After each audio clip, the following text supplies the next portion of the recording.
Bienvenidos al informativo de Magnificat.tv, dedicado a ofrecer noticias de la Iglesia. Es miércoles 27 de marzo de 2019. Comenzamos.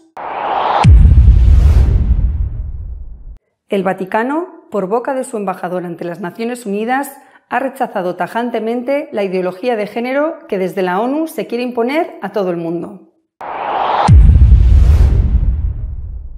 El cardenal Sarah ha publicado un libro sobre la situación de la Iglesia, que ha calificado de madriguera de tinieblas, a pesar de lo cual dice que hay que quedarse en ella. El cardenal Cupic ha demostrado cómo entiende él la sinodalidad, cerrando el seminario sin contar con la junta asesora formada por laicos. El Papa no ha aceptado la renuncia del cardenal Barbarín a la sede arzobispal de Lyon, a pesar de haber sido este condenado a 6 meses de cárcel. El Papa ha aceptado la renuncia al gobierno de la Archidiócesis de Santiago de Chile presentada por el cardenal Ecchati. Ha nombrado un administrador temporal. El arzobispo Bernardito Auza, observador permanente de la Santa Sede ante la ONU en Nueva York, ha reiterado el rechazo total de la Iglesia a la ideología de género. Monseñor Auza intervino en el evento Igualdad de Género e Ideología de Género, Protección de Mujeres y Niñas, que tiene como fin hacer un balance de la condición de la mujer en el mundo, sus derechos políticos, económicos, civiles y sociales, así como la educación que reciben. Antiguamente había una clara comprensión de lo que significaba ser una mujer, era una cuestión de cromosomas. Hoy en día esta claridad se ha visto empañada por la ideología de género que teoriza sobre una identidad personal desvinculada del sexo. Sustituir esta identidad de género con el sexo biológico, advirtió el arzobispo, tiene fuertes repercusiones sobre el destino mismo de las mujeres y especialmente los niños. Nuestro sexo, insistió Monseñor Auza, así como nuestros genes y otras características naturales, son datos objetivos, no elecciones subjetivas. El Papa Francisco, recordó el prelado, está particularmente preocupado por el enseñamiento de la ideología de género a los niños, por lo que los niños y las niñas son alentados a cuestionar desde la edad más temprana de su existencia si son hombres o mujeres, sugiriendo que cada uno puede elegir su sexo. Una madriguera de tinieblas. Así ha calificado el cardenal Sarah, prefecto de la Congregación para el Culto Divino, la situación actual de la Iglesia. En su último libro, el cardenal Robert Sarah abre su alma para abordar la espantosa crisis que sufre la Iglesia. No quiero adormecerlos con palabras tranquilizantes y mentirosas. No busco ni el éxito ni la popularidad. Este libro es el grito de mi alma. Es un grito de amor por Dios y por mis hermanos. No puedo callarme, no debo callarme, dice el cardenal Sarah. Los cristianos están desorientados. Cada día recibo de todas partes las llamadas de auxilio de quienes ya no saben qué creer. Cada día recibo en Roma a sacerdotes desanimados y heridos. La Iglesia atraviesa la experiencia de la noche oscura. El misterio de iniquidad la envuelve y la ciega. Diariamente nos llegan noticias cada vez más aterradoras. No pasa ni una semana sin que un caso de abuso sexual se nos revele. Como decía San Pablo VI, el humo de Satanás nos invade. La Iglesia, que debería ser un lugar de luz, se ha convertido en una madriguera de tinieblas. Esta debería ser una casa familiar segura y apacible y, he ahí, que se ha convertido en una cueva de ladrones. La doctrina católica es puesta en duda, añade el cardenal, en nombre de posturas llamadas intelectuales. Los teólogos se divierten deconstruyendo los dogmas, vaciando la moral de su sentido profundo. El relativismo es la máscara de Judas disfrazada de intelectual. ¿Cómo asombrarse cuando nos enteramos que tantos sacerdotes rompen sus compromisos? Termina diciendo, no duden, mantengan firme la doctrina. Mantengan la oración. El diablo nos empuja a la división y al cisma. El diablo quiere hacernos creer que la Iglesia ha traicionado, pero la Iglesia no traiciona. La Iglesia, llena de pecadores, ella misma es sin pecado. No seáis tentados por el odio, la división, la manipulación. La reciente decisión del cardenal Cupic de cerrar el seminario de Chicago se realizó sin consulta o transparencia, según ha denunciado la Junta Asesora del mismo, formada por laicos. Los miembros de la Junta Asesora del Seminario Universitario de Chicago escribieron al cardenal Cupic diciendo que su reciente decisión de cerrar el seminario se realizó sin consulta o transparencia y tendrá un impacto negativo en la Arquidiócesis de Chicago. Aparte del horrible impacto que esta decisión tendrá en los seminaristas y nuestra Iglesia, nos sentimos obligados a decirles que esta desafortunada decisión está alejando a las personas, no fomentando la apertura y la sanación de una Iglesia herida. Cupic justifica el cierre por la disminución de aspirantes al sacerdocio. El seminario cerrado estaba dedicado a los que no tenían un título universitario. Existe otro para los que ya lo tenían, que no está en Chicago, sino en otra diócesis, y ahí pasarán todos los seminaristas. Desde la llegada de Cupic han disminuido fuertemente las vocaciones. El cardenal Barbarín seguirá siendo arzobispo de Lyon, al no haber aceptado el Papa su renuncia. La había presentado tras ser condenado por proteger pederastas. El Papa Francisco no ha aceptado la renuncia del cardenal Barbarín como arzobispo de Lyon. Así lo ha comunicado el propio cardenal francés, quien en todo caso ha decidido dejar temporalmente el funcionamiento de la archidiócesis en manos de su vicario general. El cardenal viajó a Roma para presentar su renuncia al Papa después de ser condenado en primera instancia por un tribunal francés por encubrir los abusos sexuales cometidos por un sacerdote. Los abogados del cardenal han apelado la sentencia. El vicario general asumirá temporalmente el funcionamiento de la archidiócesis. Un comunicado oficial del Vaticano afirma que la Santa Sede desea reiterar su proximidad a las víctimas de los abusos, a los fieles de la arquidiócesis de Lyon y a toda la Iglesia de Francia, que está viviendo horas dolorosas. El Santo Padre ha aceptado la renuncia al gobierno de la Archidiócesis de Santiago de Chile del cardenal Ezzati. Ha nombrado un administrador apostólico como sucesor. El Papa Francisco ha aceptado la renuncia al gobierno pastoral de la Archidiócesis de Santiago de Chile presentada por el cardenal Ricardo Ezzati, salesiano, y ha nombrado administrador apostólico sede vacante a Monseñor Celestino Aós, capuchino español, de 74 años y hasta ahora obispo de Copiapó.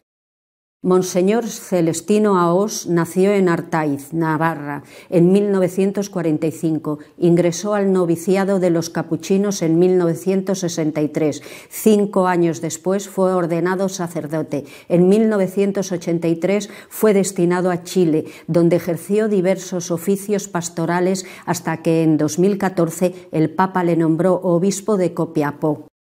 Un administrador apostólico es un obispo o un presbítero nombrado por el Papa para administrar una diócesis que se encuentra en situación de sede vacante, es decir, sin su obispo o arzobispo residencial hasta que el Papa provea un obispo titular. El cardenal Ezzati está siendo investigado por la acusación de haber encubierto a sacerdotes pederastas. Por ese motivo y por haber superado el límite de edad, había presentado la dimisión hacía tiempo, pero el Papa no se la ha aceptado hasta ahora. Nuestro editorial de esta semana está dedicado a comentar la posibilidad de que los obispos alemanes aprueben modificaciones en el dogma y la moral, como han anunciado. Mirando hacia atrás estos 6 años de pontificado del Papa Francisco, se puede percibir que casi desde el principio hubo una inquietud creciente en ese sector de la Iglesia Católica que quiere ser fiel a la palabra de Dios y a la tradición. Esa inquietud, repito, creciente, llegó a su momento álgido en los días, las semanas o meses previos a la celebración de los 2 sínodos sobre la familia. Se hablaba incluso con frecuencia de cisma. Curiosamente, la publicación de la exhortación apostólica Amoris Laetitia rebajó la tensión, porque quizá debido a que se habían puesto en lo peor, resultó que la Amoris Laetitia se podía interpretar con un criterio de continuidad con el magisterio precedente, aunque también se podía interpretar, y muchos lo han hecho así, con un evidente criterio de ruptura.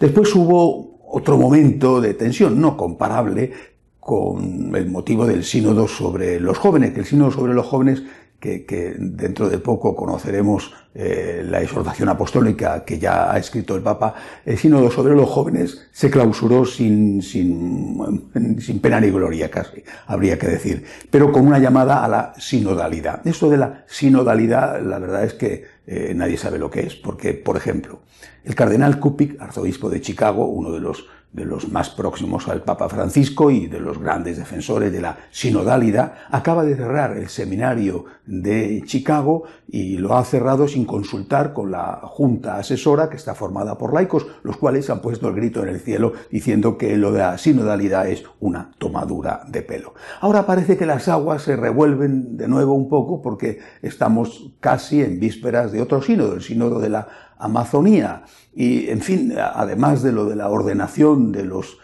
hombres casados, pues algunos, los más pintorescos, pues están hablando ya de que se va a poder consagrar con unas formas hechas con harina de yuca, en lugar de con harina de trigo. Y no sé si van a plantear también algo con respecto al vino y va a poder ser sustituido por la cachaza brasileña o el ron caribeño o incluso el tequila mexicano.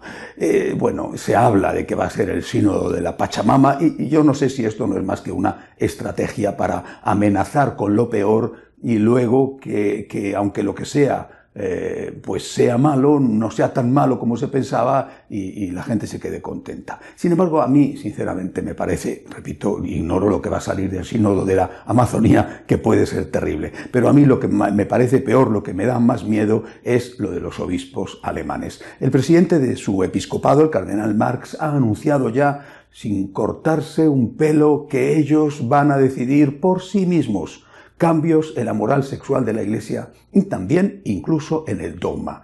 La Iglesia alemana va a decidir qué tiene que hacer o qué tiene que aconsejar a los católicos alemanes e incluso en qué tienen que creer los católicos alemanes. Y ha dicho que en lo que estén de acuerdo no van a consultar a Roma y que solo consultarán como una opinión más en aquellas cosas en las que tengan dudas. Esto sí que me parece serio y grave. Y me lo parece no solamente por lo que pueda salir de ahí, sino porque hasta ahora, vuelvo a poner el ejemplo de la Amoris Laetitia, lo que se ha hecho ha sido trabajar sobre la práctica pero sin tocar la teoría. Se ha utilizado de mala manera en muchos casos el concepto de discernimiento para que cada uno pudiera hacer lo que le apeteciera, repito, no en todos los casos, pero sí en muchos, por lo menos los más extremistas, pero la teoría quedaba sin tocar, quedaba como estaba. Los obispos alemanes parece que no tienen suficiente, que una vez que han ganado ya la práctica van a por la teoría, quieren modificar la teoría. Y esto, sinceramente, no se va a poder aceptar. También esta semana, junto a las palabras del cardenal Marx, se ha conocido la intervención de otro cardenal, el cardenal Sarah, que es el prefecto de la Congregación para el Culto Divino. Sarah ha publicado un libro en el cual, entre otras cosas, dice que la Iglesia se ha convertido en una madriguera de confusión. Son palabras tremendas, palabras gruesas, pero cuando uno lee con detenimiento el libro y concretamente ese artículo donde dice esto el cardenal Sarah, se da cuenta de que lo que pretende el cardenal africano es en realidad que la gente no se vaya de la Iglesia. La cosa está muy mal, denuncia que la cosa está muy mal, pero ustedes no se vayan porque eso sería todavía peor. Es una llamada, por lo tanto, a permanecer a la unidad. La cuestión, me parece evidente, es ¿hasta cuándo? ¿Hasta cuándo habrá que seguir tragando sapos y culebras? ¿Hasta cuándo? Porque si sale adelante lo que están insinuando los alemanes, quizá haya llegado un punto en el cual ya no se pueda seguir tragando tanto. Y esto, creo yo, deja al Santo Padre en una situación muy, muy difícil. Me parece que no soy el único en pensar y en decir que los que se presentan como sus enemigos y como sus amigos y portavoces son sus peores enemigos. Pero es que además cada vez son más las voces que dicen que el Papa les ha decepcionado. Voces de propios y de extraños, es decir, de su propio grupo, de su grupo de supuestos y autodenominados amigos, y voces de los contrarios. El Papa les ha decepcionado porque pensaban que iba a haber más reformas, y estas o son muy lentas o no son en absoluto lo que ellos quieren. Y me da la impresión, y repito, no soy el único al cual le da la impresión, de que están apretando el acelerador y que están poniendo al Santo Padre en una situación enormemente complicada, porque el Papa lo sabe perfectamente, que si se aceptan los cambios en la doctrina y en la moral se va a producir el cisma. Lo sabe el Papa y no lo quiere hacer, pero está siendo forzado a ello por aquellos, repito, que se consideran con derechos. No digo que los tengan, pero que se consideran con derechos porque ellos dan por supuesto que se les había prometido esos derechos a que se produzcan los cambios. El Papa les está resultando a sus amigos, les está resultando demasiado conservador y está empezando a ser muy molesto para ellos. Quieren acelerar las cosas poniendo al Papa en una encrucijada. O se cambia o ellos lo van a cambiar por su cuenta. Y entonces habrá que ver qué es lo que hacen el resto, qué es lo que hacemos los demás. Bueno, solamente se me ocurre decir que con esos amigos realmente el Papa no necesita ningún enemigo, ya tiene suficientes. Y también decir, sobre todo y como siempre, recemos por la Iglesia, por el Papa, para que todos nosotros seamos siempre fieles a Jesucristo. Hasta la semana que viene, si Dios quiere. Si desean estar al día de lo que va sucediendo en la Iglesia, pueden hacerlo en nuestra página web de noticias católicosonline.org. Hasta la semana que viene, si Dios quiere.